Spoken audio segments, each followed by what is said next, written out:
And next up, we have the ladies from Safe Hope Home. Are you both? Is that, oh, just Maggie? Okay, so this is Maggie from Safe Hope Home. Thank you. So Gemma, I got my start back in when 50 years ago, maybe, I don't know. Back when the Rape Crisis Center was starting in Durham. So that's where I learned all about this stuff. So thank you very much for the work you continue to do. So I'm going to tell you about Safe Hope Home. And I've been working in the community, working with addicted survivors of trauma.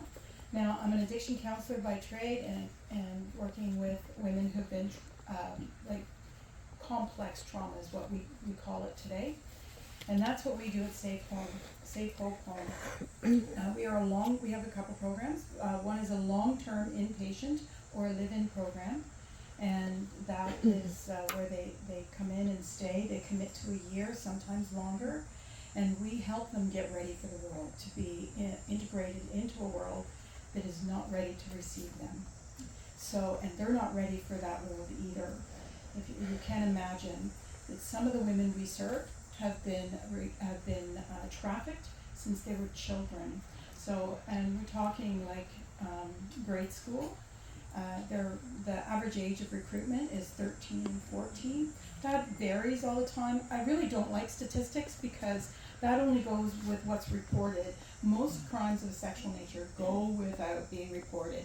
It's very secretive. There's a lot of shame involved and stigma and all that. But Safe Hope Home has been in the Durham region, providing services to all over Ontario, all over Canada. We've had women come from all over, 16 and up. And Continue that.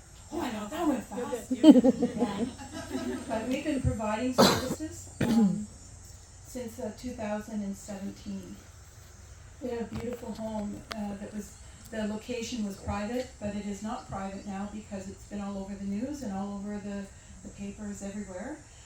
In Curtis, a beautiful ranch-style bungalow that was their home where the women who were in our program stayed and lived. Beautiful. This is going to be very hard to replace. On July 4th, it was, we believe they're not sure like where lightning struck. Neighbors said, oh, we seen the lightning strike, and then fire erupted, but it burnt to the ground, and like honestly, like quickly, amazing. If anybody's ever survived a house fire, it's devastating. You're never prepared for anything like that. So our women that were in the program, we had to quickly find some place for them to live, and because we had nowhere, we were now homeless. And a very generous community member gave us a beautiful spot that is like a spa, and we were able to stay there for a couple weeks till we could make arrangements, and we just have a very temporary place right now, but we do good work. I'm going to just brag about the team I work with. We have amazing, wonderful workers when they welcome our women in. It takes them a long time to settle, and they're the most patient. Now, anybody who's ever worked with trauma survivors will know that they're very closed and they don't trust, and it's very scary. So they take a long time to even start the excruciating work that needs to be done to reprogram all that stuff.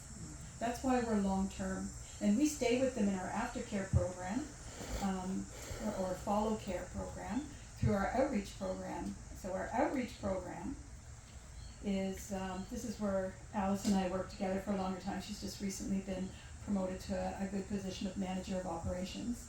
And she would meet with women in the community all over Ontario, anywhere. I think you've gone to Quebec, down east.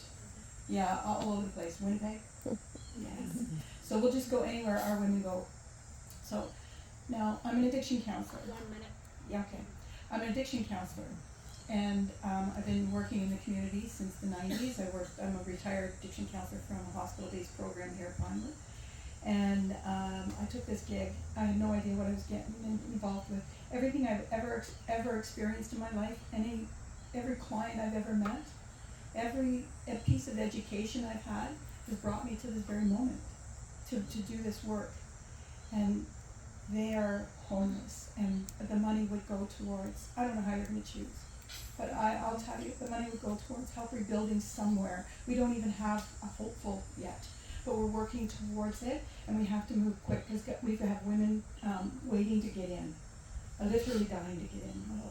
So, we really need the help, sure, and, it's a long road, but we do fabulous work, we have lots of fun, we do good things with them.